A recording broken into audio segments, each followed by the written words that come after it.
कल यानी 6 अप्रैल को तमिलनाडु में बहुत ही हिस्टोरिकल और रेयर फैसला सुनाया गया जिसमें 9 पुलिस वालों को फांसी की सजा सुनाई गई।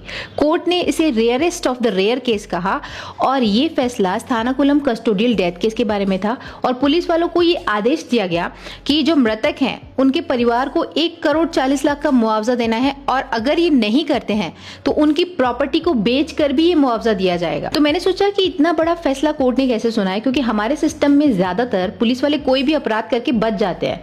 तो थोड़ा रिसर्च करने पर पता चला तो ये जो केस है वो तमिलनाडु के स्थानाकुलम का केस है। कोविड के टाइम की बात है, जून 2020। उस समय गाइडलाइंस थी कि आप एक सर्टेन टाइम के बाद अपनी दुकानें खोल के नहीं रख सकते हो। तो जयराज 59 ईयर्स ओल्ड और उनका बेटा बेनिक्स 31 ईयर्स ओल्ड, उनकी मोबाइल शॉप थी और उन्होंने तय समय से ज्यादा टाइम तक अपनी मोबाइल शॉप खोल के रखी थी। पुलिस वाले वहां जाते हैं, जयराज को यानी पिता है उनको लेके जाते हैं अपने थाने। बेनिक्स भी वहां पहुंच जाता है। फिर इन दोनों बाप बेटे के कपड़े उतार कर पूरी रात उन्हें 3rd डिग्री टॉर्चर दिया जाता है। मतलब ये 10 के 10 पुलिस वाले डंडे से उन्हें इतना पीटते हैं कि पूरा थाना खूना खून हो जाता है। टेबल डंडे हर जगह सिर्फ खून ही खून।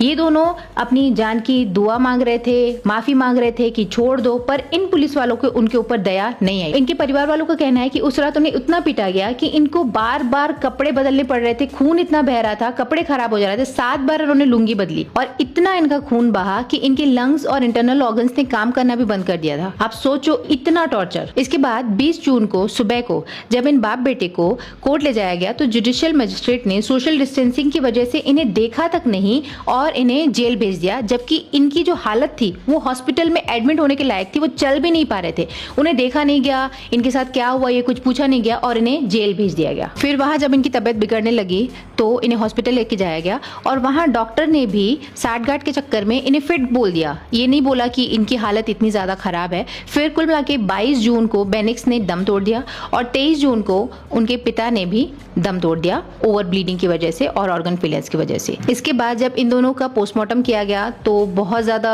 चोटों के 3rd डिग्री टॉर्चर के प्रूफ्स मिले। ये मामला बहुत ज्यादा तूड़ पकड़ता है। उसके बाद फिर तो पुलिस वालों ने अपने थाने के सारे सीसीटीवी फुटेज को भी डिलीट किया, प्रूफ्स मिटाने की कोशिश की, थाने को क्लीन किया। बट वहां लेडी जो एक कांस्टेबल थी उन्होंने गवाही दी और ये बहुत ज्यादा मुख्य भूमिका निभाई इस गवाही ने। और उन्होंने ये माना कि वहां पे पूरे थाना खूना खून हो चुका था और बहुत ज्यादा इनके साथ 3rd डिग्री टॉर्चर किया गया। उस समय ये मामला इतना ज्यादा बढ़ गया था कि मद्रास हाईकोर्ट ने खुद इसका संज्ञान लिया। पहले एक केस सीआईडी को दिया गया, फिर सीबीआई को दिया गया और उन्होंने अपनी जांच में ये बात को माना कि इन 10 पुलिस वालों ने बहुत ज्यादा अति की इसके साथ, इसीलिए इन लोगों की मौत हुई। इसके बाद सीबीआई ने 2000 पन्नों की चार्जशीट फाइल की और उस पुलिस कांस्टेबल की गवाही की वजह से कुल मिला के इन 10 पुलिस वालों के खिलाफ मामला दर्ज किया गया और एक पुलिस